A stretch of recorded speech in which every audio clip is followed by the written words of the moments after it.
President Mills is a staunch member of the National Democratic Congress. Overlooks the external affairs of the party. He's also been health minister before, serving the people of Ghana. This morning he's here in flesh and blood. The Honorable Alexander Percival Segbefia is my guest. Good morning, sir. Thank you for your time. How are you? Good morning to you and good morning to your cherished listeners. And I'm good. God has been good to me. Great. How is the NDC doing? We are getting ready for one of the most important elections we've ever held in December. We're in a good place. We like to think that the enthusiasm is high. The beauty of where we are is that we are clearly in our minds aware that we actually have won possibly two elections, definitely one, which is the 2020 election. We do not believe that, we believe that lack of a certain level of vigilance robbed us of that victory. And so we are clear that we cannot be complacent in any shape, form or fashion coming into this election. And so we are leaving no stone unturned with regard to things that could or may happen to rob us of the victory, which in some people's mind is a certainty, but not in ours. We are clear in our mind that the MPP is going to do everything possible to rig the election. I make no bones about that. But we are also going to do everything possible to stop them from achieving that aim. The president said his biggest vision or dream will be to hand over power to another NPP person or NPP government. And he said that on the platform of breaking the eight. Yes. What do you say to that? I say, one, it's an unfortunate statement because others have actually said from his party as a minister of state that they will not even hand over power to us if we win the election. And that comes directly from the statement that the president made. And so for somebody who is a Democrat, his language was unfortunate.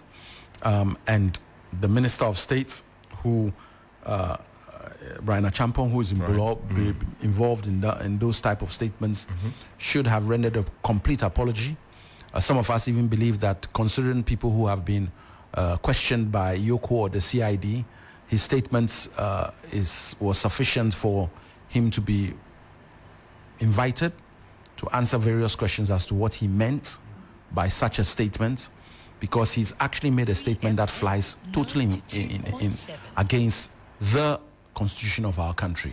If an election is held and someone wins, that person stays in office. There are processes for challenging the decision, and but we are not surprised by the lack of activity on that matter by the government of the day. Your flag bearer has been crisscrossing the country, and I will come to you in a bit, but I just want us to iron out these issues. He's been crisscrossing the country, making some promises and assuring the people of some things that he will, strike out if he's given the opportunity. Some have said that, well, you had your chance. What did you do with it? Why should we believe you this time? The question I ask you is, why should anybody believe John Mahama this time around? For a very simple reason. The kind of economy we had when John Mahama was in power is totally different from the kind of economy we have now. And let's be blunt about it. John Mahama's economy and even the economy we handed over to this government is a far cry from where they've taken us to now. We are in an extremely bad place. And so we have to look at our expenditure in a very big way. We have to look at the revenue we have and what we can achieve with that revenue. And if you do the direct comparison, it's totally wrong. What you could have gotten away with in the past, you definitely cannot do this time around. And that penny doesn't seem to have dropped under the current president, President Nana Addo, for the simple reason that his own flag bearer is talking of having only 50 ministers. At the moment, he has 80 ministers. What stops the vice president from reducing that number? Nothing. Just talk to your boss, explain why. But he's allowing the flag bearer to say this, and he himself has not in any way tried to even reduce the numbers. Even when people are delayed from taking ministerial positions, they find it's a problem. Why? We just kept the numbers lower than they should be, if that is even an issue. So the fact that John Mahama has been there, for you to do the comparison, you have to look at the two economies. There was screaming about our debt to GDP ratio when we were in office, when we got to 69, almost 70%, and people were jumping up and down, and we managed to reach over 100%. We are doing junk bonds. We've all been to IMF before, but nobody in our time, we had no haircuts. By the time we left office in the year that we left, we hadn't borrowed 1 cent from the Bank of Ghana. So, I mean, there's absolutely no comparison. The economy of John Mahama and what he was able to do with that economy, coupled with the borrowing of John Mahama and what he has been able to show with the borrowing, there's absolutely no comparison. Anybody wants to do that comparison will realize that the MPP is clutching at straws. They have nothing to offer the people of Ghana. Didn't at the time, don't still have. And the earlier they leave, the better for everybody. I'm sure you have heard the alternative is scary. I'm sure you heard that expression. Yes. From the MPP's quarters, aimed at the NDC and also to convince the electorate not to vote for you ever again. What do you say to that? I thought that statement was actually in relation to them winning an election again, as opposed to us winning. Yes, the alternative of an NDC government not winning is scary, because if we have to go through another 4 years of what the MPP has to offer, which is definitely the case, because Dr. Baumia is, for some of us, a stooge of President Nana Addo Dankwa, and therefore it's more of the same. I can't in a million years begin to see that the fortunes of Ghana as a country are in any way going to be enhanced. In actual fact, things will get worse. We are also in a situation where you're looking at the confidence of external partners, of foreign direct investment coming into this country. They don't have any confidence in Nana Addo. They don't have any confidence in Dr. Baumia. And that is part of the reason why we are facing the difficulties we are. A change is enough to give that boost that Ghana as a country needs to push us forward. And that change is what everybody is looking for. You only have to take public transport, take a trip, walk around the markets. It is very difficult, even in the stronghold of the MPP or the strongholds of the MPP, to get people speaking positively about the government. What we are going to be seeing, I think, is a lot of apathy. Those from the diehards, they simply wouldn't vote. And so we have to stop the ballot stuffing that normally goes on in those strongholds, for the simple reason that their people are not going to come out and vote, and their turnout will be low, but the ballot stuffing is what they normally use to increase that. We are aware, right. And so we have to be quite vigilant and get trustworthy polling agents to ensure that the right figures come out this time. And if they do, I have no doubt in my mind that the NDC is going to cruise to a very good victory. But if we don't do that, then we might be laughing from the wrong side of our face. We know Alex Segbefia. We've experienced you in public life. But who really are you?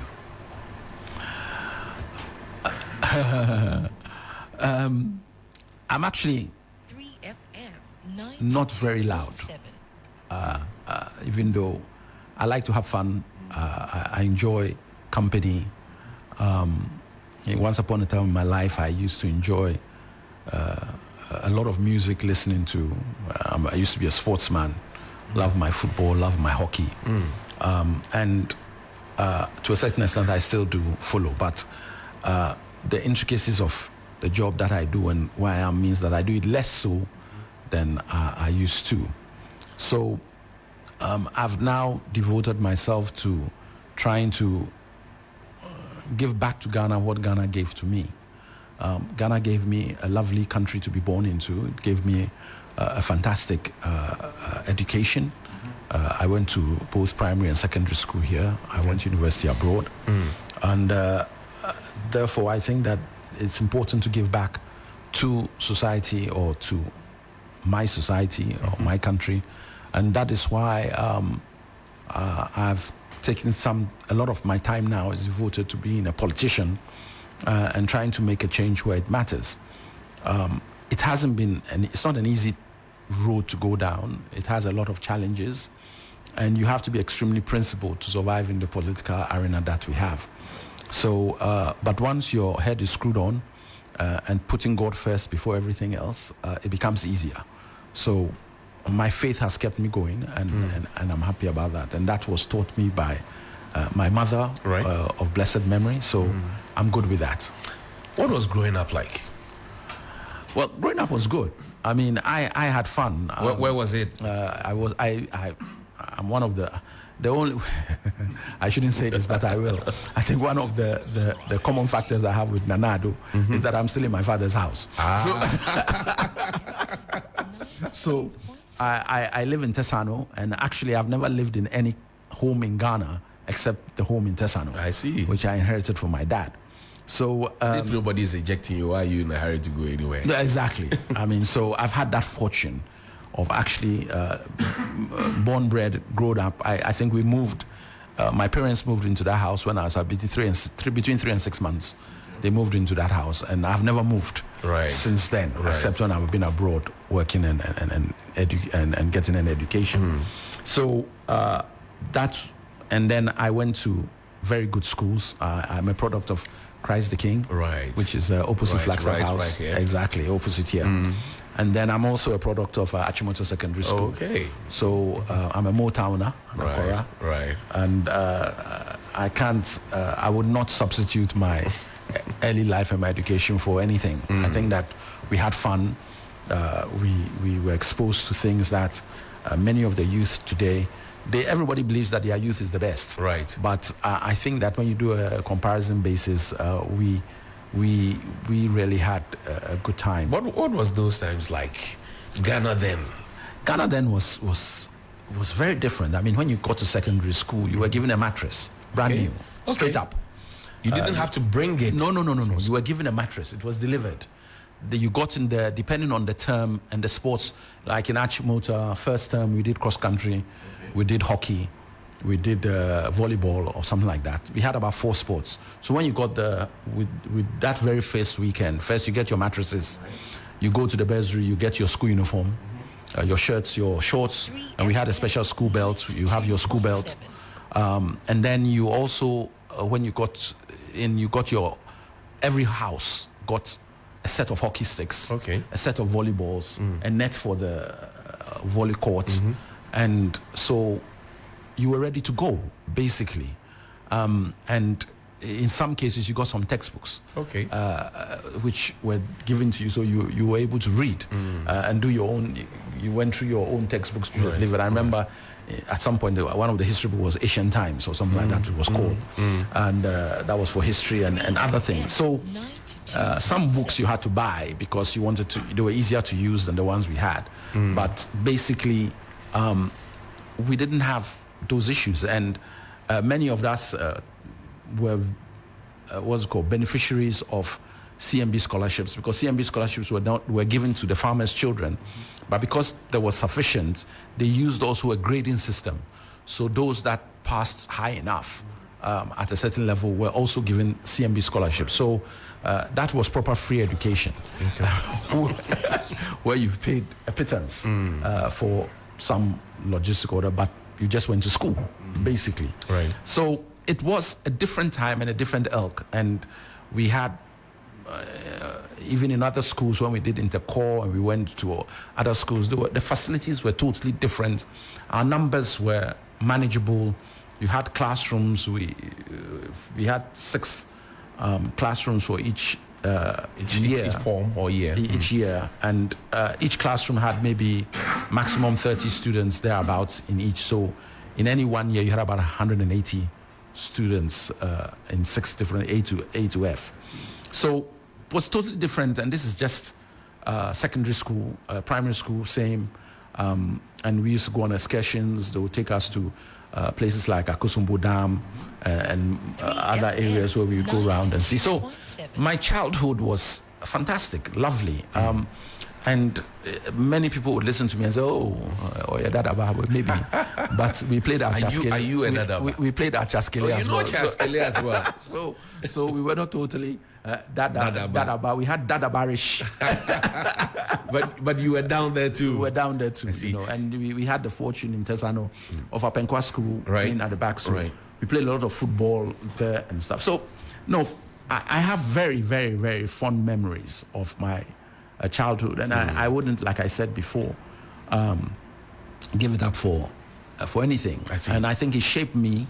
I also grew up going to church regularly with my mother. And which church was that? Calvary Baptist. Calvary Baptist. But she was right by the bend. Okay. Yeah, in Adabraka, okay. at the circle. Okay. Yeah. Opposite NS Bruce, or just about diagonally opposite NS Bruce. I don't know where NS Bruce is. NS Bruce is close by. Possibly. Yes. Possibly. Yes. But yes, and that has been a part of my life all along. My father was part of ARS, Apostles Revelation Society. Actually, we were baptized there, but we always went to Baptist Church. Okay. And then I also went to Christ the King, so I was very conversant with Catholic processes and faith. Right. So it has helped. But where are you now? I'm Calvary Baptist Church. Okay. Yes. How many were you in the family growing up? We were 14 boys. 14 boys. Yeah. Whoa. And many others. I mean, so I grew up in a house.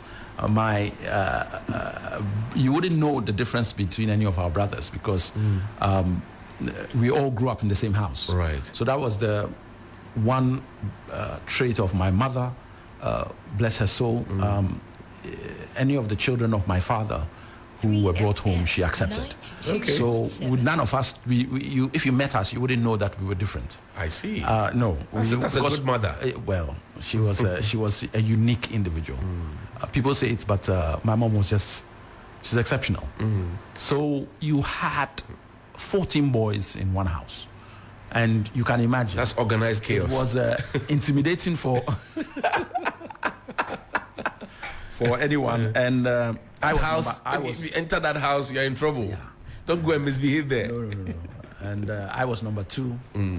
My brother was number 1, but after the 14, 4 passed. Oh, okay. My siblings had sickle cell. So I know a lot about sickle cell anemia. Okay. And so for me, it was one of my pet issues when I was Minister of Health, right, to be looking at sickle cell and what we could do as a government to help sicklers. And my mom was AS and my dad was AS. In those days, they didn't do checks. So my siblings ended up as SS. Okay. And sometimes you ask yourself why you didn't have a trait. You are AA and others. So you go through that guilt run for a while, and then afterwards you come to terms with where you are in life. I see. But we've seen our ups and downs in life, but God has been good. Really, really good. Was it always going to be law? Yes. I say yes because I actually wanted to be a surgeon. Okay. But I had a syndrome where my fingers always move. I mean, I have a little shake.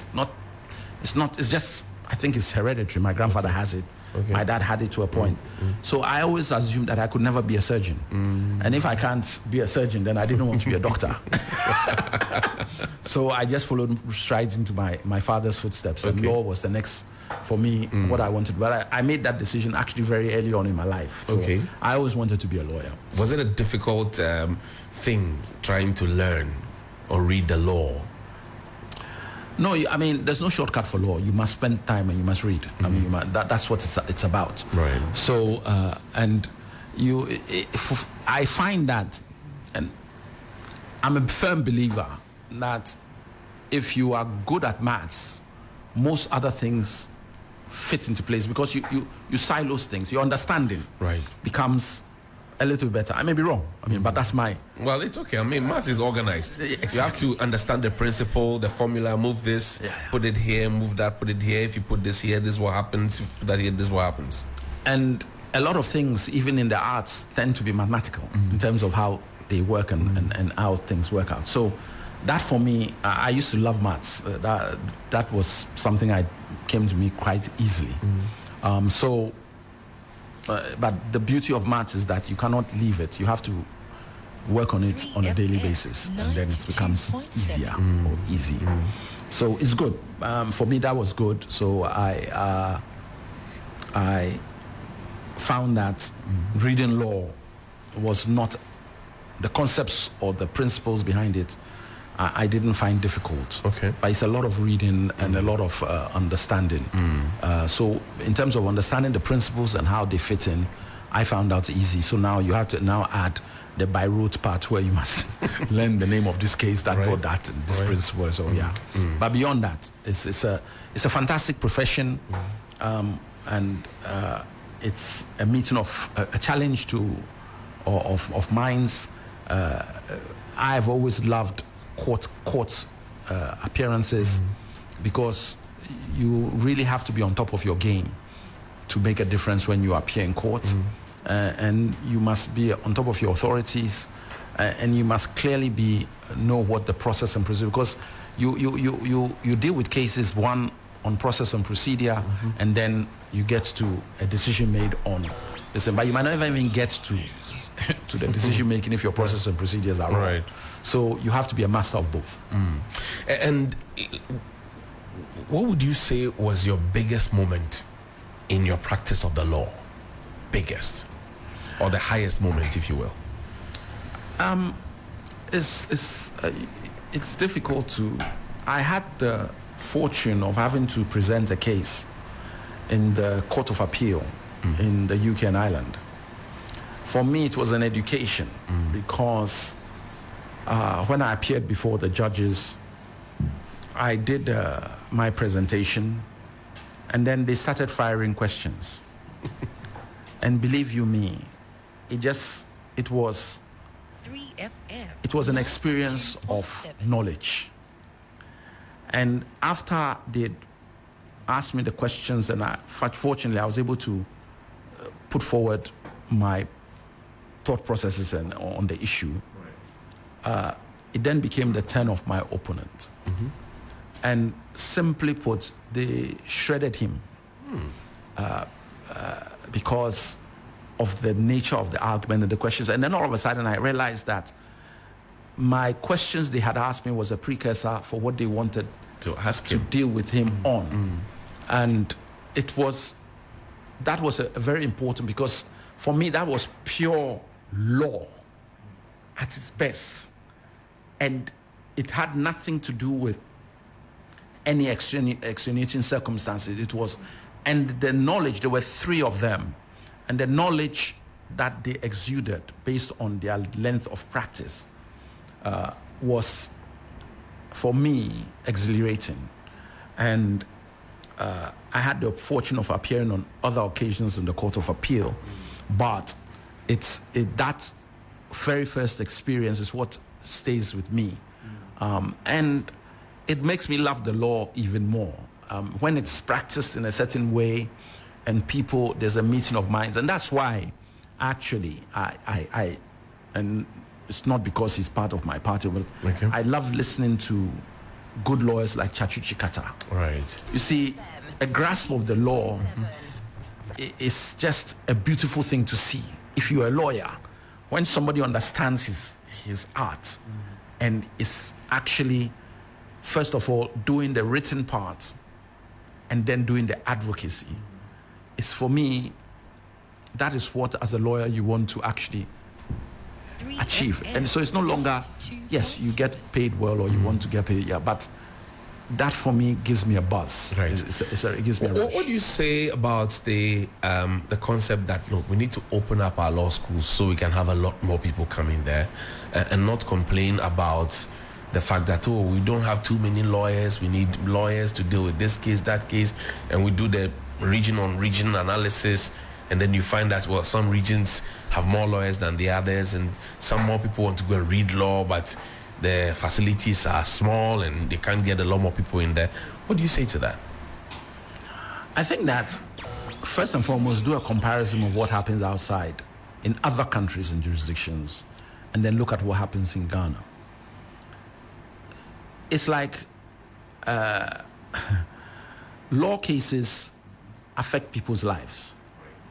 I liken it in one scale down to a bad doctor.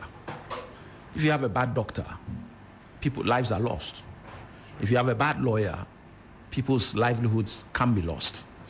So you need good lawyers, at least to put forward your case in a manner which, at least when judgment is given or a decision is made, you know that you have tried all avenues. The beauty of the law is that it even gives space for the fact that people are fallible, even judges. So that's why you have an appeal process. So a judge makes a decision, it goes to the Court of Appeal, and then in some cases you get it to the Supreme Court. And even the Supreme Court can increase its numbers and review a decision it's made. So it's a profession that takes account of the fact that it is fallible and it can make mistakes. But we pray that they don't make too many mistakes. What you want to see is that the Court of Appeal agrees with the lower judge, and so does the Supreme Court, because the thought process was good. And even some judges or lawyers will not take a case that far because they are happy with the reasoning that came up. I wasn't too happy with some of the decisions. You see, when you have this 9-0, it's almost as if nobody has an alternative view, and that is not the law. The whole idea of the law and its practice is that there are two sides always. Right. And two people come, and everybody, in fact, by law, in criminal cases, you give you a lawyer free if you don't even have one. They don't want you to go and mess yourself up because your liberty is at stake. So there's always another side to a story. So if that is the case, someone on a panel should, unless the cases are always frivolous, but that we've had Supreme Court cases going from time immemorial. So to have the 9-0, it will not be wrong, but it gives a kind of an unsure flavor in one's mouth as really. And then when you look at the judgment, because normally what is happening is that it's not even two judgments all agreeing with this thing. You get one, and this is the judgment. Everybody concur. It doesn't help us. I think that I was quite intrigued in some cases where they've had 3-1 or 3-2 or what's it called, 2-1 or even 4-3 or 5-2. When you read the dissenting judgments, you then realize that, well, I think that there's something in this dissenting judgment which really should be considered. Right. And that is why some of us have or were concerned about the continuous nature of this number of unanimous 9. It doesn't, for me, and I'm not criticizing the Supreme Court, let me make that clear. I'm saying that it doesn't help when, if that is the case, then all of them, they should let at least 3 of them write the judgment. Okay. Because you can say the same thing and come to the same conclusion, but from different angles. That's right. So do so, if possible. And that helps to grow the law and help all of us to look at it and say, well, this was espoused in this case, but it was rejected by the majority on this basis. And then it helps us. You do love your math, simultaneous equation, substitution method. And I see. You do love your maths. Yes. You do. Now, how did you become a politician? Well, my father was a consummate politician. He was the MP for what is now the Akachi area. Okay. Stroke. What's it called? It was called Aveno constituency in those days. Right. So he was the MP between 1969 and 1972 in opposition. When he was a now, and the opposition was the party in power was PP, Progress Party, under Buzia. Right. So, and then he was also part of the PNP, which was Liman. In fact, when Imoro Igala was first formed the party, he had intimated my father for running mate. Then my Imoro Igala was disqualified, and in those days they nominated Hila Liman. And I think there was even a vote then for running mates, which I think my father took part in. But at the latter part, he was imposed upon him not to push it too hard, for the simple reason that even in those days, there was the issue of tribal balance. And it was felt that because Liman was a new person, unlike Imoro Igala, who was well known and could carry the party, they wanted to make sure that they got a regional balance. I shouldn't say tribal, regional. So they brought in Dick Graf Johnson, and he won. I think my father was the third in that race. But the point I'm making is my dad was a politician. So once he was in politics, much as I had sympathies for the NDC from the onset, I was not going to get involved in politics because I left that to him. Unfortunately, my father passed away in 1994. Okay. And then I joined the NDC in London in 1995. And the rest has been history since then. I see. So I've been in politics actively. I've been in it way back, but actively as a registered member since 1995. Did you ever do any student politics? No. Student activism? No. You were the reserve type back in school? Yes, and then don't forget, I didn't go to university here. Okay. I went to university in the UK. Right. So in Essex University. So I didn't get involved in politics at that level. When I was in Ghana, I was a cadet. I was in Achimota School from Form 1 to Upper 6.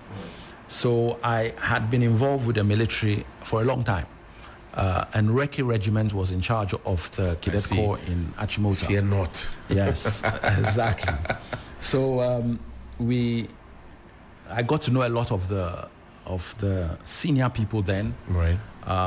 Major Suleimana, who is now a chief, was the CEO at Recce when it all blew up in 1979. Right. We come across a lot of the Mahonis, what's it called, the Afokos, and all those revolutionary boys, Rawlins included. We used to meet up with them and during our cadet days. So I had a first-hand feel. A lot of people actually thought I would go into the army. Why did you not join the army? Well, it was not an option for me. I wanted to be a lawyer. Okay. By that time, I was clear I wanted to be a lawyer. So when I finished university, when I finished A-level, I went up to the UK and bettered my A-levels and then went and did law. And that was it. See, my guest is Mr. Alex Segbefia, former Chief of Staff, Deputy Chief of Staff, former Minister for Health, and he's a lawyer as well. He also controls the external affairs relations of the NDC. What did it mean to be a Deputy Chief of Staff? Here was President Mills, very principled leader, who would not take any low standard stuff. He wants everything to be up there. And then he calls Mr. Alex Segbefia and says, come and become my Deputy Chief of Staff. What was it like? I think that I give God thanks for the life of President Mills, because I know that if I had come into Ghanaian politics at that level without somebody like him at the realm, I would have been finished totally by now. The daggers were out. People didn't see where I had come from the UK to even hold such a position. And they set all sorts of pitfalls. And if you didn't know how to sidestep and walk through them, you just walk into them because you came with a totally different perspective and love for all type attitude when that was not the case in politics. Right. So for me, working with Professor Mills and having the likes of Chief of Staff Martin Newman as somebody who was there always, I could do the grassroots policy and run around, but he was very, very, very clear as to what parameters and what one should do or shouldn't do. Right. And that helped a lot because it brought to the fore certain issues. Don't forget, I was the secretary to the transition team when we won power. That's right. Had been the campaign coordinator. That's right. For as well before becoming that secretary. And so the chairman of that was P.V. Obing. So I also learned quite a bit from him. And when I was the campaign coordinator, I used to deal directly with Atua Hoy, Totobi Kwachi, etc. So my education into Ghana politics was actually very good. Okay. At the top end. And sometimes you just wouldn't understand, why do you do this? Things should be straight. They are not as straightforward as that. You must always have and understand the nuances of the politics that occur. And what may take you, it's better to do what takes you 2 days to do than rush it and do it in the 1 hour, only for it to then come and haunt you for 1 month. Okay. Do it well. So just know, walk the political streets, Okay. and then come back and finish. If not, if you just do it as if you're in some private company, you definitely will not. What does the chief of staff do? A lot of stuff. I mean, the chief of staff's position is it's like a gatekeeper, but also overseeing everything else that is happening. And he keeps the presidency in check and away from any type of embarrassment that could befall it. So he controls all the major facets of the presidency and is aware of what is happening. But people make, the chief of staff is always powerful, don't get me wrong. But the strength of anyone in government derives from the presidency, the president itself. And what do I mean by that? Tell me. If you look at the presidency of Rawlings, it didn't matter which portfolio somebody held. You knew at a certain point that if you needed certain things to happen, you needed to be talking to Kwesi Botwe. Then you knew you had to talk to P.V. Obing. Then you knew you had to speak to Captain Kojo Chikata. Then you knew you had to speak to Obed Asamoah before he left office. Because Rawlings would just refer you to that person, go and see Obed.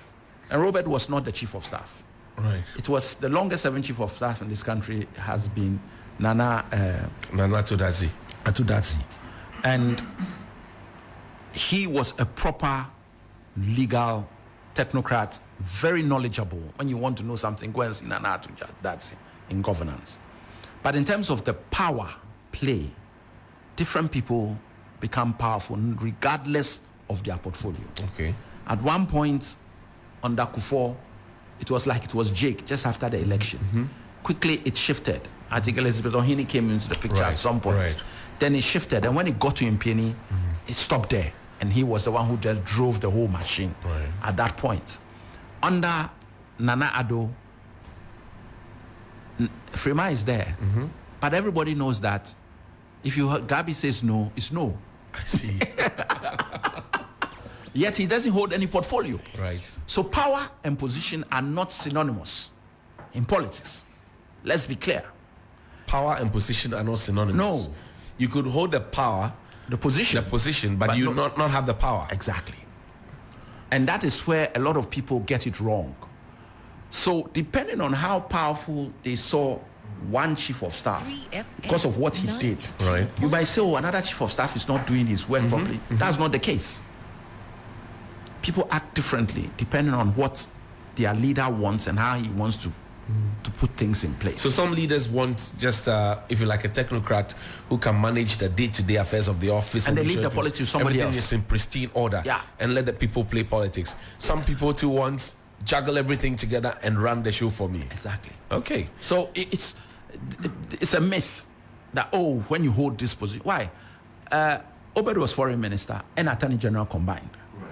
But he ran that government fantastically in the last 3-4 years of the Rawlings era. Very knowledgeable, has things at his fingertips, tips.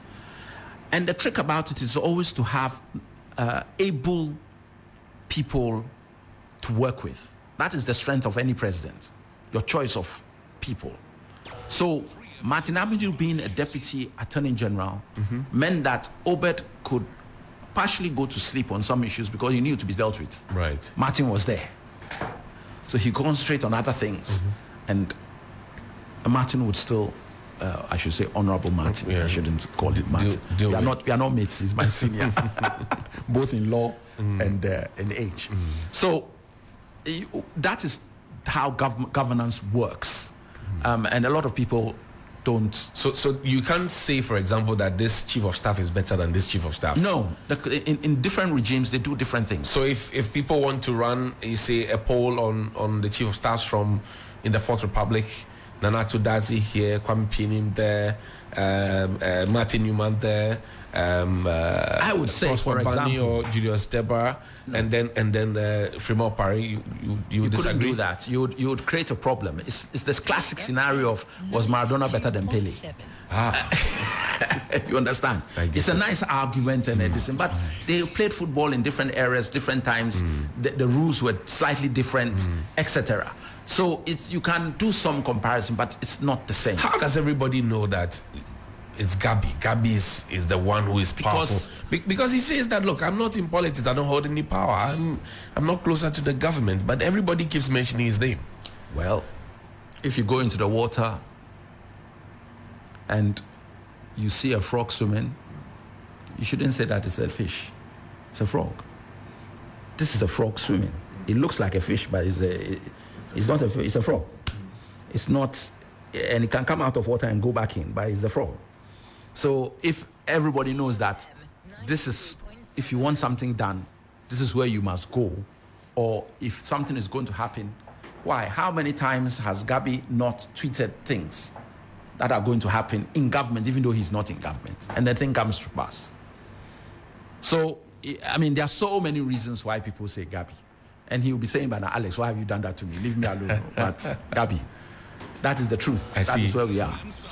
If you look at the government or governance that have been served to us by Nanado, considering the promises that were made, and some say on the streets what was ordered versus what is being delivered or what was delivered, and you look at the bedding that John Mahama, for example, says that, look, if we win power, we will have a tough time trying to correct what has been done so that we can set the country back on the right path. And people are already saying that, look, you're asking for honeymoon. We don't have time for honeymoon. We want you to come hit the ground running. What do you say to that? I think that is the terminology that created a problem. The use of the word honeymoon. Because you see, when you say a honeymoon, people already think of happiness and sweetness. So it's like, oh, I'm going to enjoy first and then come. No. What was meant simply is that there has to be a moratorium on demands. We have to set certain things in place for us to be able to then deal with all the demands that people are expecting. And that is common sense. The beauty of John Mahama's coming, of the change that is coming, is simply that it gives confidence of better times ahead. We all live on one word, and that is hope. People are hoping for a change. People are hoping that when that change comes, it comes with better things. Investors are hoping for a change because they believe that then they are safe to come and invest in your country. The whole borrowing we did on the Eurobond was in the hope that people gave you their money because they believed that you are running your economy well, and therefore there's a hope that I'll have good returns. Right. That hasn't happened. So their hope in the market for Ghana is at the lowest ebb ever. We are junk status. So when you have that position, you now have to rekindle that hope. And once that hope is rekindled by a change of leadership, people will immediately say, okay, what is even better is that they have a basis of comparison. They are not going to say, well, let's wait and see because this is a new person. We don't know what he will or will not do. This is someone with a track record that is much, much better than the current government's track record. So they know what they are going to get. They can know what they are to expect. So they can immediately come in believing that John Mahama is going to act in this way, A, B, or C. And even if he acted even in exactly the same way he acted before, he would be better, Ghana would be better off than it is now. Having said that, he himself has openly said, I have learned I'm in a unique position because I've done 4 years already, or 4.5 years. I've also been a vice president. So in that whole 8-year period, I have learned a lot of things. But God being so good, I'm going to be given an opportunity to come again, and I can look at the whole thing from a totally different perspective. I don't know of a head of state who sits down and says, if I had the opportunity again, I would have. Right. But they don't. I'm sure if you ask for, he would say it. In Rawlings, in his time, he would have said it. I just wish. That wish for all those presidents, John Mahama has that wish now. And that's why some of us believe wholly that the best person for Ghana now is John Mahama. Tried, tested, been there, done it. He knows everybody. Forming government would not be difficult because he knows our strengths, our weaknesses. He knows the opponents. He knows how far they've taken Ghana. He understands the figures. Why are we wasting time?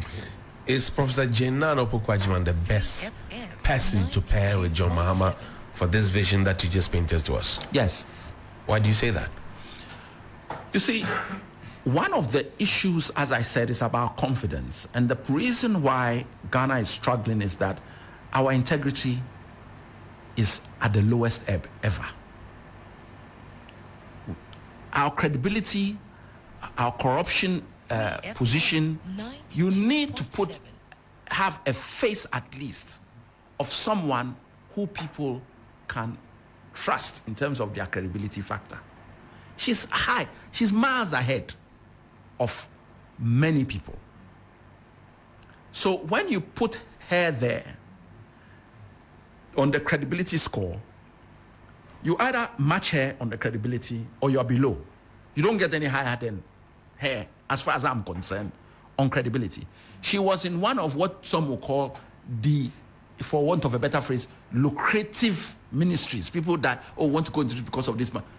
She didn't make a dime, no bad record of this contract, nothing. Clean. Her previous record in academia, clean. What she's somebody who, anyway, look, we are going to outdoor her on the 24th. Right, so I should wait. Let's drop. But some have questioned the age. Some say age is not on her side, and that it doesn't necessarily give us that outlook in terms of a country that's not so old, but we have somebody who's advanced well in age. What do you say to that as well? I think that it's a red herring. Look, you have to look at what the person brings to the table in terms of their physical strength. But it's not all about physical strength. It's about thought process. You can have a 50-year-old who is slowly losing it. So because of his age, we should use him. Biden says he's going. People are saying, oh, his age. Right. So that's where all this is coming from. Nana Addo has been a disappointment. So people are looking at age. But there are people who have had age who have done very well. Mandela was not necessarily young. 92.7. But then he spent a hard time in prison. But in terms of his thought process, what he wanted and how he was running the country, he was fantastic. And let's be careful. In all our traditions, they will either say when something gets really tough, or let's go and see the old man in the old woman in the room, or let's go and see the old man, or let the elders meet and make it. So we also understand that age has its uses. As to whether it has its uses now, let's look at the demeanor and the person's ability to deal. If they are all there, because it's not a job where you are going to run 100 meters. You are not going to do a pole vault. That's not the nature of the job. The job is to make decisions and ensure that you can pick people who can carry those decisions out. That's the job. See, Mr. Alex Segbefia, will you serve in John Mahama's government? That is for John Mahama to answer, not for me. And in what capacity, if he put that question to you and says, Alex, where do you want to help Mother Ghana? My immediate answer to him will be, you know us, you know our strengths, put me where you want me to go. But he's giving you a blank check. No, there's nothing like a blank check. Tell me where you want me to work. If you tell me where you want me to work and I can't do that job, I'll tell you that this will be difficult. But if it's a job that I can do, I'll say, thank you very much, sir, I'm grateful. And I thank you for giving me the opportunity to serve again. Would you love to be chief of staff? No. Why not? You served as deputy. You've learned the ropes. No, I said no because of the indirect question you answered me. I can be in any... Why didn't you say, wouldn't I be happy to be deputy chief of staff? No, but... Why didn't you say minister of health? Why didn't you say deputy minister of defense? I've done all those. You didn't ask any of that. You went straight to chief of staff. I said no. I'm starting from somewhere.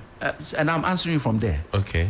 I don't want to be anywhere except where he wants to place me. I see. So I'm not saying no to it because no. I'm saying no to your suggestion. Wherever he places me, I'm good with it. I see. Let's talk about the young people of your party. Yes.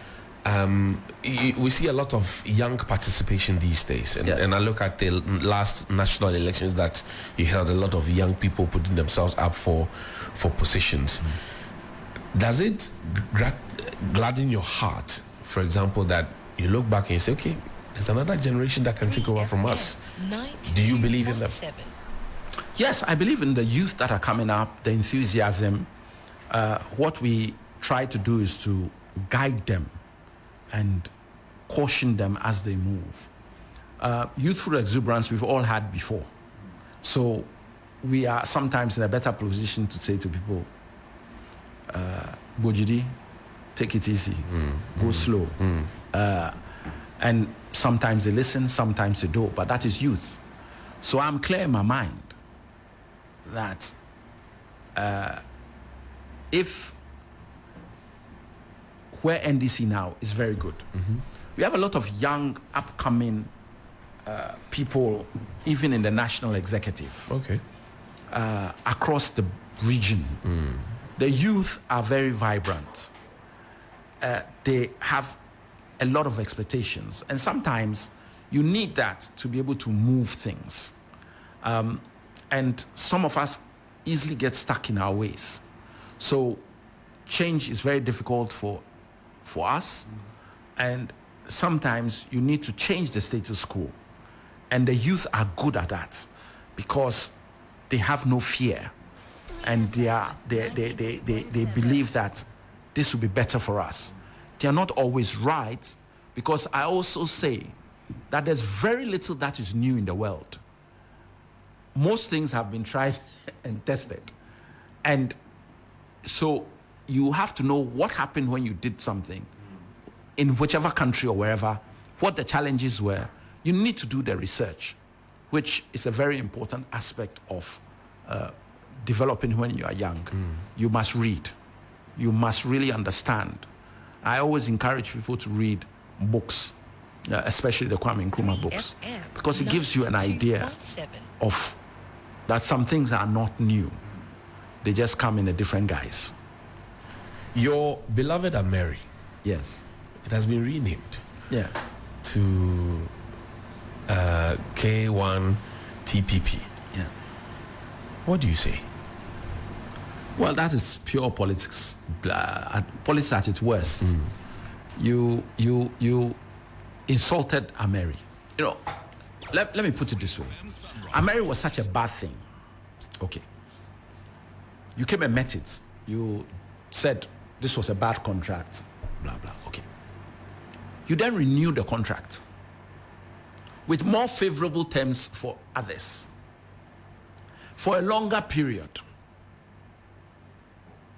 So you ask yourself, if everything you said about it was wrong, even though there was a report on it that said different, okay, you had all this information. Why did you renew the contract? Just tell the people to pack and go. Or bring a contract that is totally renegotiated that shows that the first one you signed was not good. You have done another contract which pays out more than we did for a plant we have already used. So you ask yourself, then to add insult to injury, you've messed up the whole systems that you have to now transport it. Have you heard the price of the transportation? So from $30 million in excess of that? Ayo. That is what your party is alleging. Ayo. The government says it is not correct. So they should tell us what it is. Why? Somebody said you bought something for 10 cedis. They say, no, 8 cedis. This is my receipt. I didn't buy 10. So what's slowing them down? 92.7. They should come and tell us. And we can't clear drugs at the port. We can't clear drugs at the port. We have got 34 million to move a plant. Really? Oh no. As for this Mary matter, any way you twist it is bad. It's not. If you say you want to give power to the people in Ashanti, therefore you are moving them, fine. But not once did you mention John Mahama except in derogatory terms.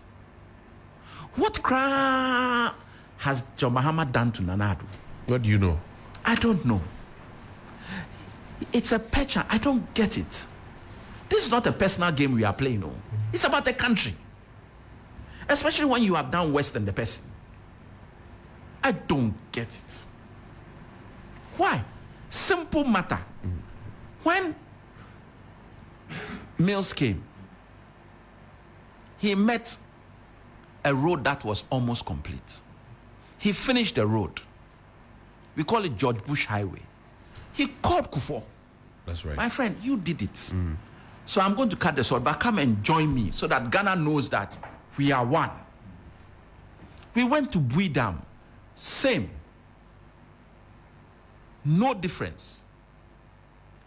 You came and met airport, Terminal 3. People are clapping for that airport up to today. We can't commission. Because you have to give credit to John Mahama. This is personal. I cannot, for me, it doesn't, I don't know where it's coming from. And the man's record is better than yours. Let's look at the macroeconomic indicators alone. Inflation. His peak inflation is your lowest point at the moment. You peaked at 50-something%. We didn't even sniff double digits in terms of the 20s. We didn't get there. Look at the debt to GDP ratio. Look at the lending rates. Look at the exchange rate, dollar to pound, Ghana dollar pound rate. Go and check it now. And you are angry with the man? You have been in power for 7.5 years. What has that got to do with John Mahama? Said you led to a bad record. What record? Coverage Russia, Ukraine. Two oil wells is a bad record. 2 oil wells within 7 months of you coming to office. 2 fresh oil wells. Is that a bad record? Did he tell you to go and borrow money? Our problem with haircuts, is it not debt matter? Why? Other countries, they haven't had this problem. Our own African countries, Ivory Coast, name it. Why? They don't have the right to go and borrow. Incompetence at its worst. That's what we've had. And every day you're on what has John Mahama done to you? How does John Mahama feel about these things? It's like water on a dark spark. You see, if you don't focus on what you are coming to meet, you lose sight, you'll be derailed. There is a big job ahead of NDC, and he's our leader. He cannot be side-railed by these petty things. Because even moving Ameri is a credit to John Mahama. It's a credit to John Mahama because the Ameri that you moved, which you want to rename, why? Your father gave birth to you, and you are angry with your father. So you change your name. When you get into the street, somebody will ask you that, oh, how's your father? So the change of the name, what's the problem? Am I lying? You are angry. You don't like your father. You said, oh, I've changed my name from Segbefia to Kwesi Boachi or something. Boachi. Then somebody meets me in the street and say, oh, Segbefia, how is your father? Are you going to say it's not me? Are you going to say I've changed my name to Boachi? Everybody knows who you are, what you are. Ameri is Ameri. They can call it what they like, and it was brought by John Mahama. And the contract you have signed is worse than the one that John Mahama signed. Please. The Electoral Commission and the BVD and matters are rising. Suspects have been arrested, but it took your party to raise the alarm. Yes. The Electoral Commission says we should take our time, but now we know that people have been arrested. And the Electoral Commission has assured that, well, this is really not a big issue for you to be all over the place about, because it will not have an impact really on the elections. Do you trust the Electoral Commission? No. In this matter? No. Why don't the you trust Electoral them? Commission is filled with MPP apparatchiks as an excuse for electoral commissioners. So anything suspicious creates a problem for us. So they have to come good. Look, when you're a black person who works abroad, forgive me for saying it, but sometimes you have to do 2-3 times more than the white man to get the same job. Because already they have this stigma against you. That is totally unfounded, has no roots. Here's a situation where we have a founded position, that you are totally MPP. We have all the evidence that you're MPP, and you are now a referee. Jinensa is MPP. No, Bossman Asare. Bossman Asare, yeah. And the So, two, and all these new people who have been, the patrons and things that have been recruited. What are you talking about? Are they all not commissioners? So you have created a problem already with your appointments. Then there's track record. Why? Are we totally satisfied with the way the results came out in 2020? All these figures that nobody has explained. The court says they have won. Fine, we have taken it. But does it mean that we should accept that nothing was wrong? We don't accept that nothing was wrong. So at least now going forward, look, if you have been bitten by a snake before, if you see a worm, you know how to behave. You take time because it moves the same way. Can't cause you the same. These machines, as General Mosquito says, nothing has ever been lost before. Why now? And they are used to register people. In some cases, put people's names and data on. So why, if you said, when we told you that they were lost, you denied. You denied.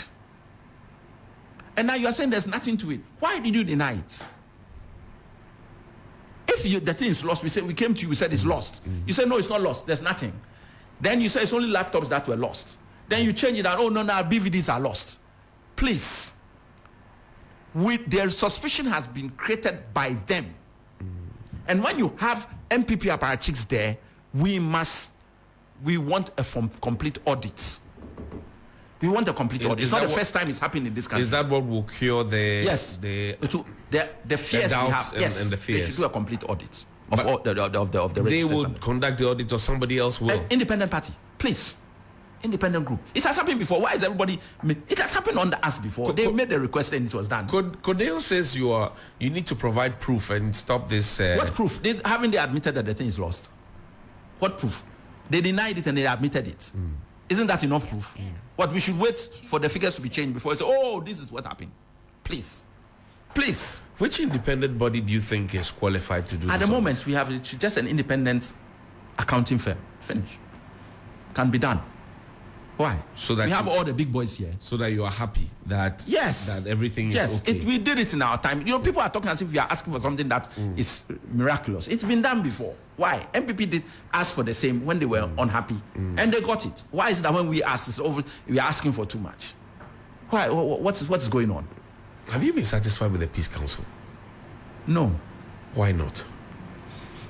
Because unfortunately, they haven't had teeth. They are staying within their mandate. That's what they say. Well, then, not necessarily. You see, if the Peace Council says, we have tried to do ABC and we haven't got a response and this is not right, and we think they are still within their mandate, but it means that verbally they have indicted a process. And that is fine. You can indict a process. And if the process, by indicting the process, it leads to somebody, it leads to the person, but you indict the process. And for me, there has been failings in that regard. Look, when we went to sign with the Peace Council,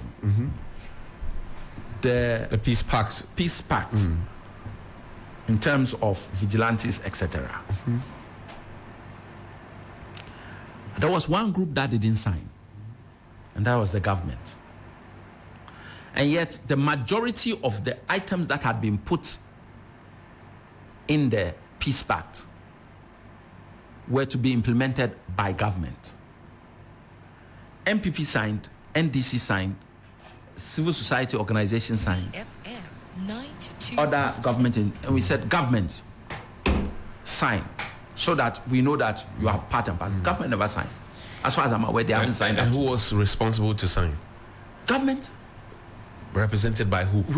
Whether national security or whoever, it didn't happen. Nobody signed. As far as I'm aware, it didn't happen. At the time when it mattered most. If they signed it after 2020, it might by 2020 election, it was not signed.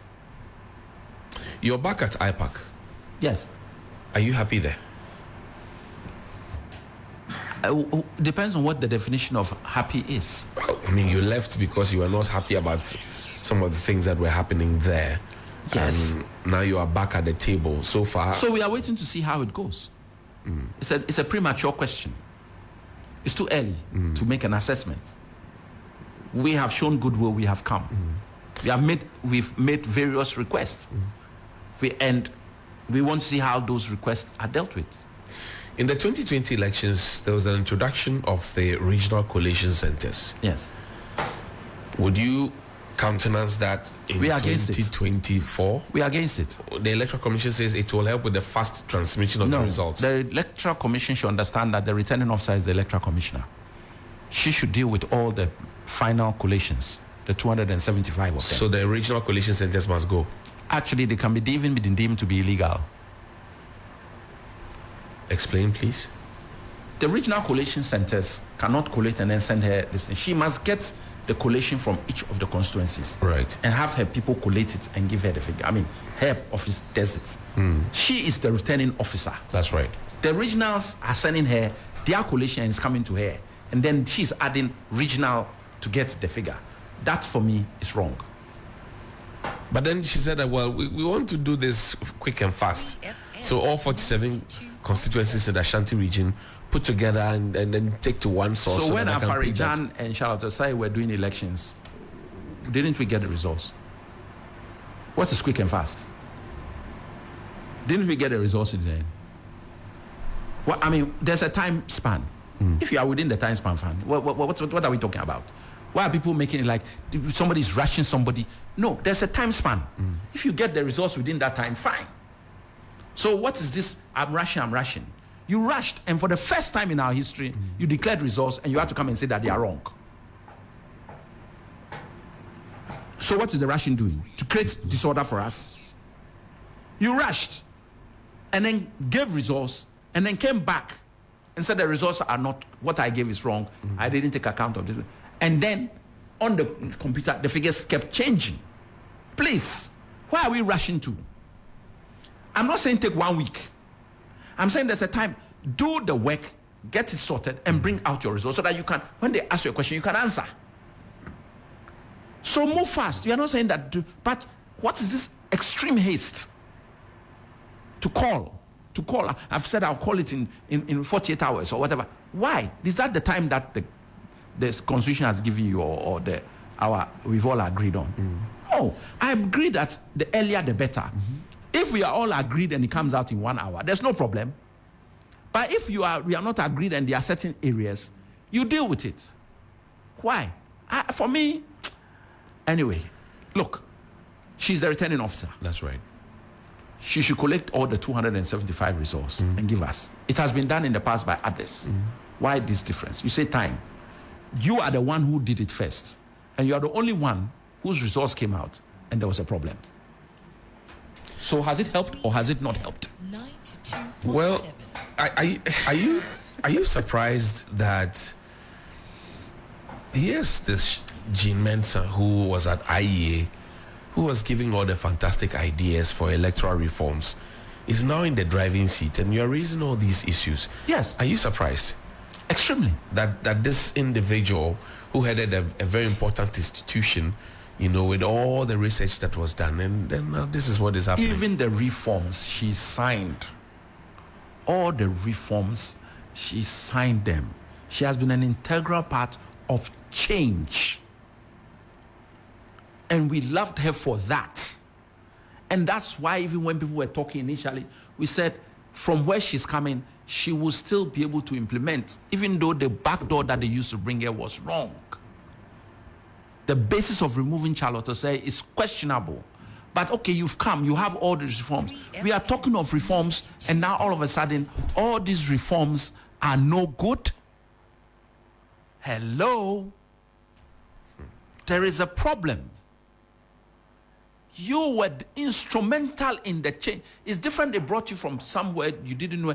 You were instrumental in all these electoral reform changes. You know them. We thought that you just come and implement. No. That is the problem some people have with Jean Mensah. Her competence or capability is not being questioned. It's the way in which she's implementing. And that is where the issue is coming from. You think she's under influence? I never said so. I'm asking you. Well, it's not. You put the dots together, you draw your conclusions. But I'm not about to say that the Electoral Commissioner is under influence. What I think sometimes, though, is that she takes criticism personal, and she has to divorce herself from her job and her person. I love Jean Mensah dearly. I know her, she's fantastic. The way she's conducting her job, I have issues. That's different. It's a job. Right. I can sit down and have a drink with Nanado. He's a nice guy. It's not an issue. But the way he's conducting his leadership presidency, I have serious issues. That's why you can see parliamentarians in parliament speaking. But when it comes to the job, Ankasa, we'll take you on. Ken Oforiatta was in my school. I know him personally. He used to be very, a personal close friend. Right. I have many Achimotans in the government. We know, they all know. That is different from governance. So if we meet you and you see us talking, you wonder. There's no issue. But when it comes to the work, that's different. Is that why people confuse and say, oh, NDC and NPP are the same? Because they see your schoolmates, your school friends. Yes. People see you hobnobbing and they say, we told you, they are together. They are one people. It's part of it, but that's not how it works. You see, democracy is an exchange of ideas. It shouldn't get into fisticuffs and fights and whatever. No. But unfortunately, that's where. And then the branding and the deceit, the use of social media to destroy people, etc. There are people who just specialize in sitting and doing it. That doesn't help our situation. But it doesn't mean that we don't know people. We have friends on both sides of the divide. But let me go into a restaurant now and sit down with my cousin. People will say that, my cousin is Kelly. Okay. That's a gotcha. Why? Right. If I go and sit down with Kelly now, and we have, we told you. we told you, they are the same. Why? How can't I be with my cousin? But I might disagree with his politics. That doesn't mean that we cannot be family. What? Have we situated the national development agenda properly within our manifestos? There's a school of thought that let there be a national blueprint, and then the political parties can fix their manifestos into it, so that we have a national dream. We are all going to Aflao. Whether it's the driver decides to go through Eastern region to go to Aflao, decides to go through Tema, whatever it is, the destination is Aflao, and not a case where, okay, the car is destined to go to Aflao, and then somebody sits in and says, let's go to Elubu. But no, you see, the problem with, I agree with you, I hear you. Part of the problem is the nature of how detailed that report will be. Okay. So I can decide that I'm going to Kumasi. Somebody decides that I'll use Cape Coast Road and then climb up and then go to Kumasi. Right. Somebody decides I'll use the Sawam Road and go. Right. Some will go through Aburi and drop at, what's it called? In Koko. And then come down. So it is that latitude of political parties to decide the routes that you cannot put or is missing from some of the documents. Because if it's very specific, then people are compelled to follow. Right. But if it is not, and it is broad, so if you read the 40-year development plan of the NDC, Professor Nimoy Thompson's committee. Yeah, and then you look at Ghana Beyond Aid document, there are some similarities because of the common broad framework of where Ghana finds itself and how it has to move. Right. How do you implement it is what manifestos tell you. What are your priorities in that document is what manifestos tell you. The 40-year one is more detailed than the Ghana Beyond Aid. Right. And Therefore, it narrows you down a little bit. But even that, it gives latitude. So we actually have to have a little bit, a really national dialogue on it and narrow some things down and prioritize some issues. And so, for example, the Constitution said we should move to free SHS. That's right. It didn't put a time limit. So when John Mahama came and decided that I'll do it gradually, and Nana Addo came and said, I'm doing Big Bang. Here we all are. So they say, oh, well, more students are in. Our quality has dropped. The fees has not become cheaper. People are paying more. So what have we achieved? Some of us felt that, look, we should have sacrificed 2 years. In the first 2 years, what he should have done was increase the number of teachers going to teacher training to ensure that we had enough teachers. Okay. And then go on a blitz of finishing off the schools and the dormitories and the dining halls that needed to be done across the country. Right. In the first 2 years, if you did that, by the time you implemented it in your third year, there will be no traffic light system. Okay. There will be enough teachers to go out there and teach, and there would have been enough people to sing. And they say, oh, but for 2 years, people would not have gone to school. For 40, 50 years, nobody was going to school. This was our system, apart from the Nkrumah time. So why is it that if you lose 2 years, all of a sudden it becomes a sin? I get you. I get your point. I get your point. What does Mr. Segbefia do for relaxation? I swim. I ride horses. Oh, you ride horses? Oh, that's interesting. I not in so much. I haven't ridden for about a year. But that's what I love to do. You own a horse? I used to, not anymore. Okay, what was her name? Diva. Yeah. I see. But do you like music too? Yes. What music do you like? I listen to all sorts of, but I'm more an R&B person. R&B. Who's your favorite artist? Oh, I have a few, but I love Lana Richie. I loved what's it called, Kool and the Gang. Okay. The Commodores. But my new guy is the guy who did the Sugarcane song. Me and him, we are friends. Kamido. I see. Do you cook? Yes, I do. What do you cook best? I think that peanut soup. Peanut butter soup. Yeah. Wow. And I do my okra as well. But I don't cook that often nowadays. Okay. Cooking is like anything else. The more you do it, the better you become at it. Okay. So I've left it. But you learned it as a boy? Yeah. My mother insisted. Okay. So we all learned. The only one I can't do is palm soup. Palm soup is pretty much like peanut butter soup. No, if you do it from scratch. In our time when they were learning, they had to go and bring the palm kernel. Yes. It wasn't the one that is canned now. No. So I know how to do that. So you bring it, you wash it, you boil it, you pound it, you put it in the hot water. You take it. It takes quite a process though. But I'm not conversant to that one. So what do you do when you are not busy politicking or going to court or doing some overseeing I relax by watching movies. And I don't watch movies. I like movies that are science fiction. Okay. I don't want reality. So I don't watch reality movies. I want things where people are doing things which are not possible. Okay. So when you see me watching a movie, you might say, do you watch this? I say, yeah, I do. Because I need to move away. My world is real enough. I don't need to be watching.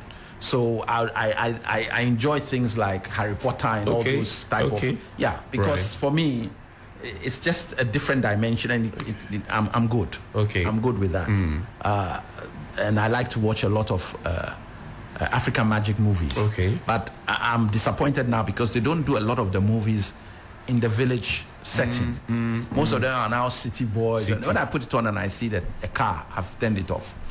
Because I'm not interested in seeing cars and houses.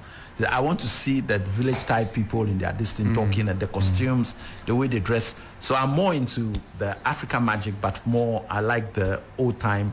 I'm happy you brought this up because the government of the day promised that they were going to build theaters in all the regions. Yes. And they're going to have a film village and that and this and that. Yeah. None of them has been achieved.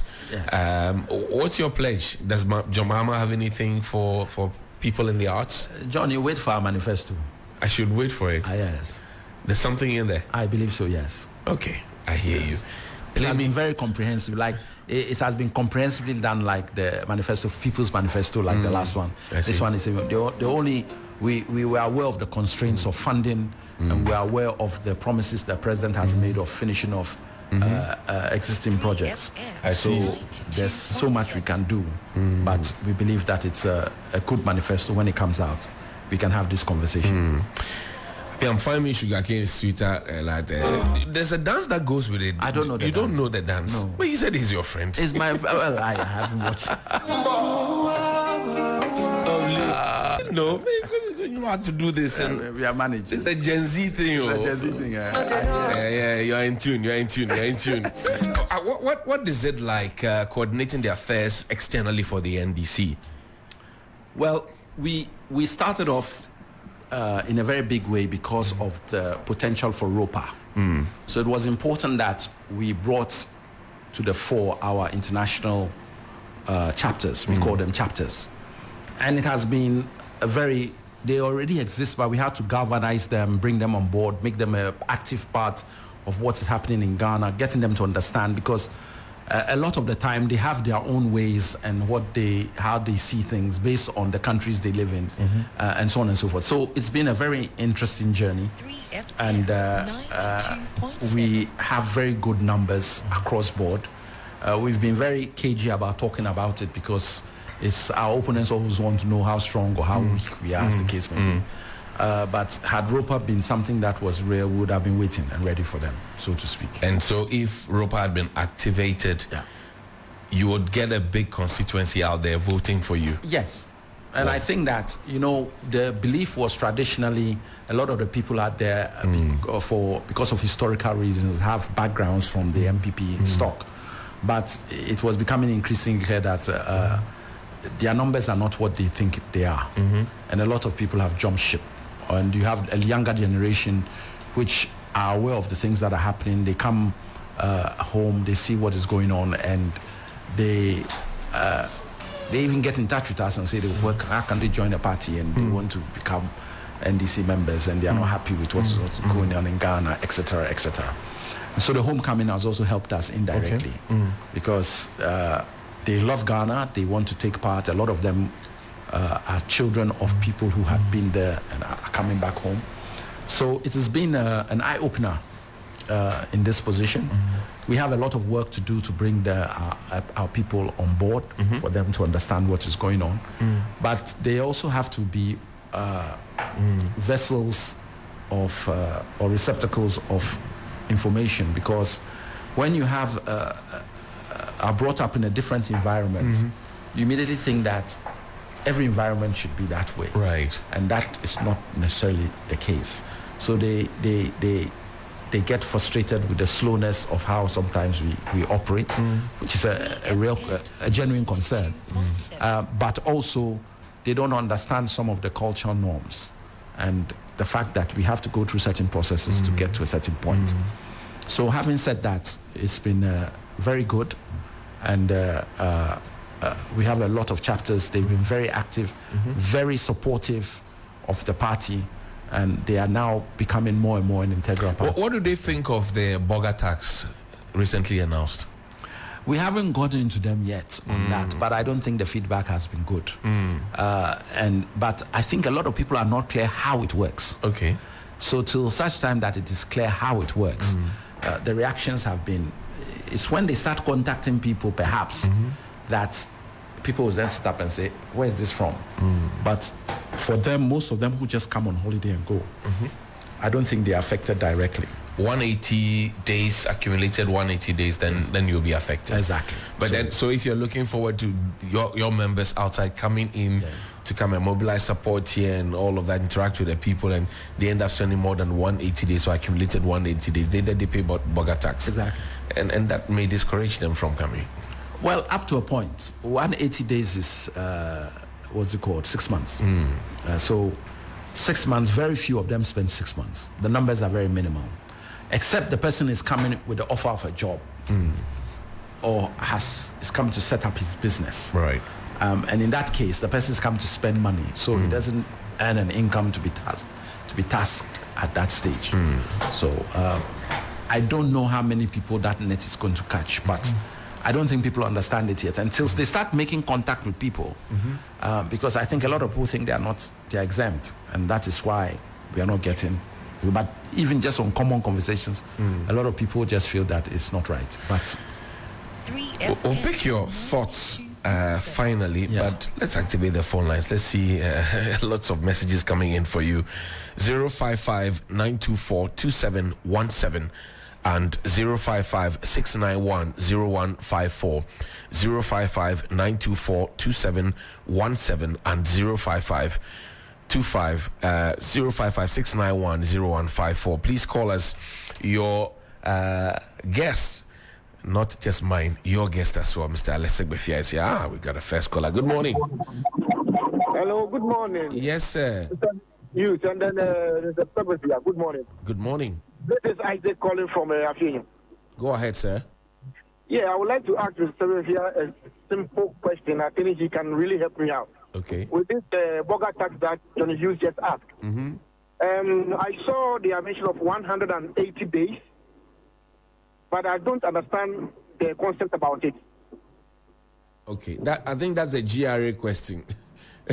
Well, no, I mean, at the end of the day, the 180 tax, the 180 days means that if you were abroad and you came here and you were doing whatever you were doing, but earning an income, after the 180 days, you're liable to be paying tax. That's right. Because you've now spent longer here than elsewhere. That's right. As to whether they are taxing your income there, so for example, if you took a 6 months sabbatical but paid leave, that particular year, whatever you earned, you would be liable to tax at that point. Right.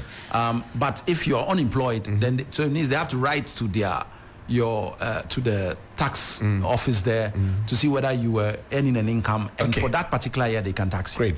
Good morning. Good morning. Yes, sir. How are you? Tony, I'm fine. Your name and location, boss. This is Prince Henry Koforudia. Hey, Prince Henry, how are you? Long time no hear. I'm fine. Yes. My regards to Honorable Segbefia. Go ahead. Concerning this burger tax, Jenny, as Nanado said earlier that when the pressure is on, LGB is bound to happen. I can say that the pressure is not on, as Mr. Segbefia said. People have not started feeling how it operates, how it's going to go about. If it starts hitting them like the way the e-levy started, I'm telling you, the crying will be much. Because you see, John, one thing we need to know, the Ghanaians are not afraid of paying taxes.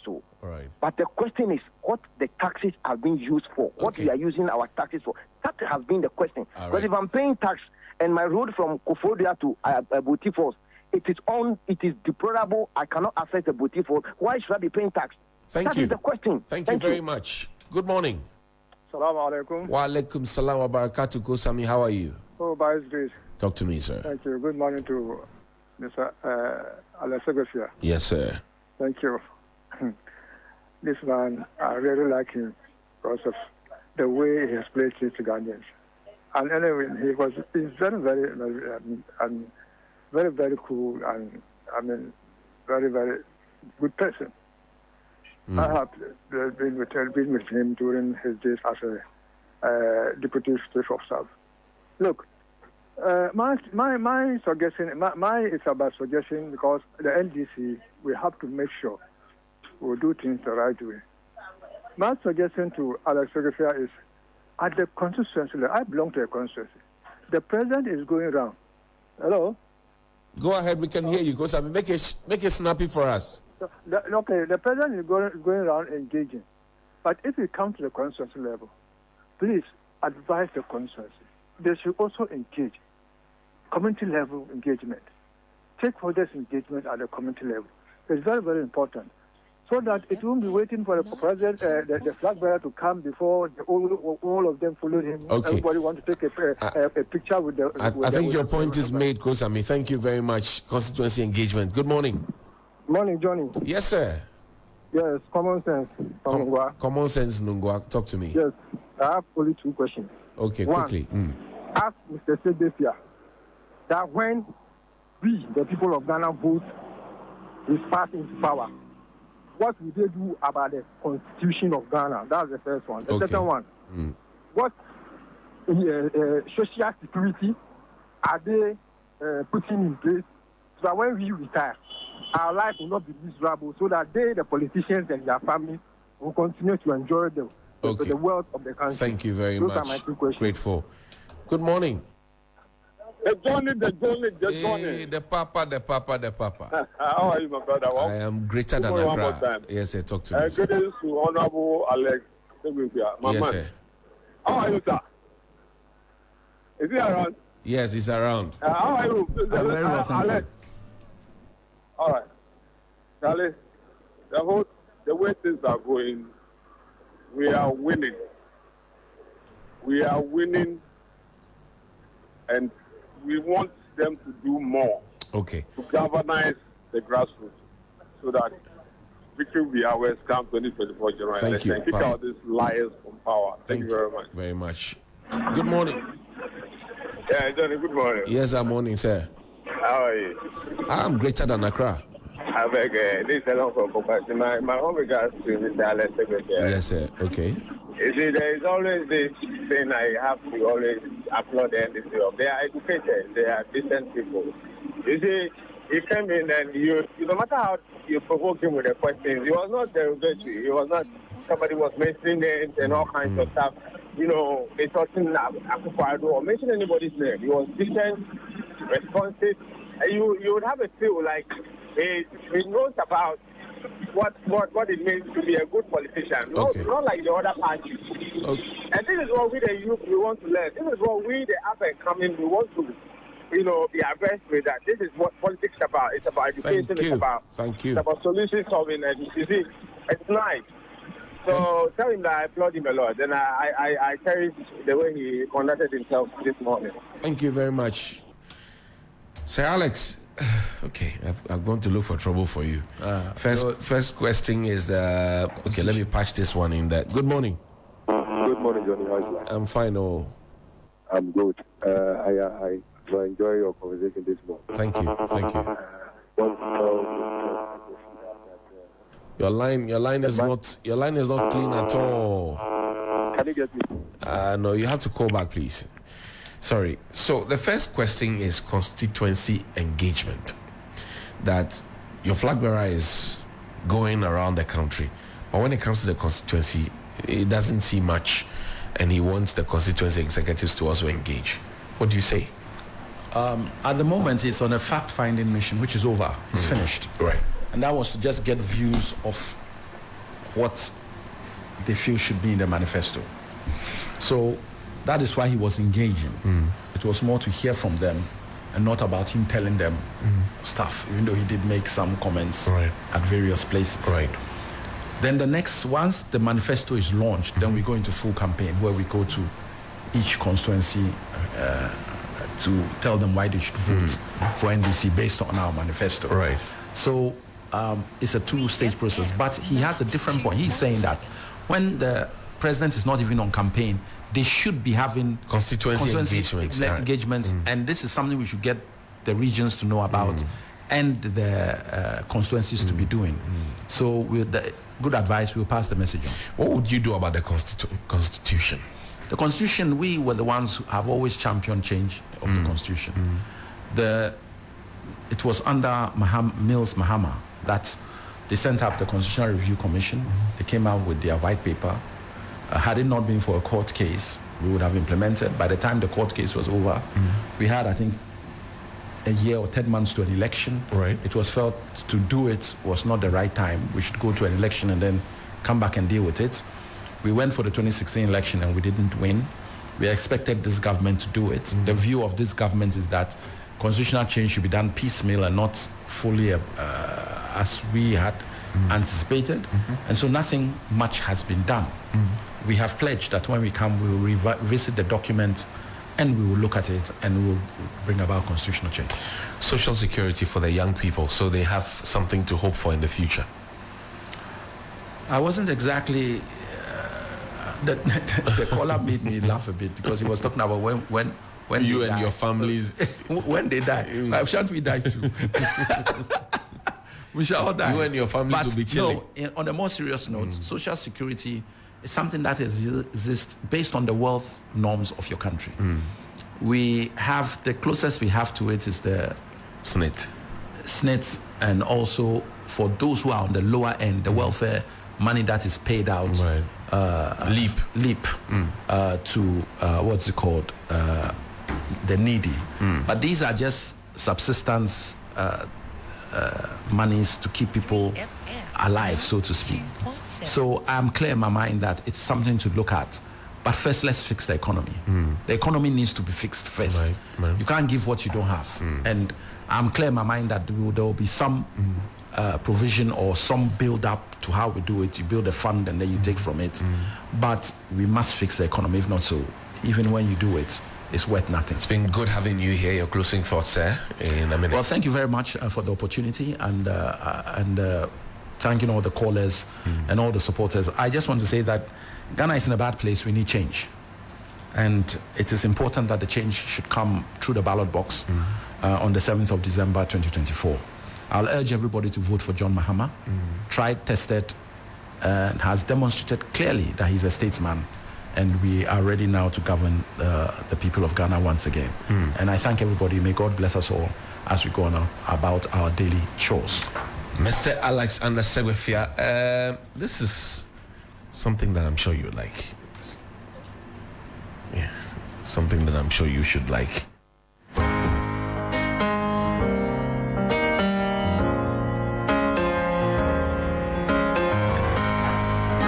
That's my man. Yeah, that's your man.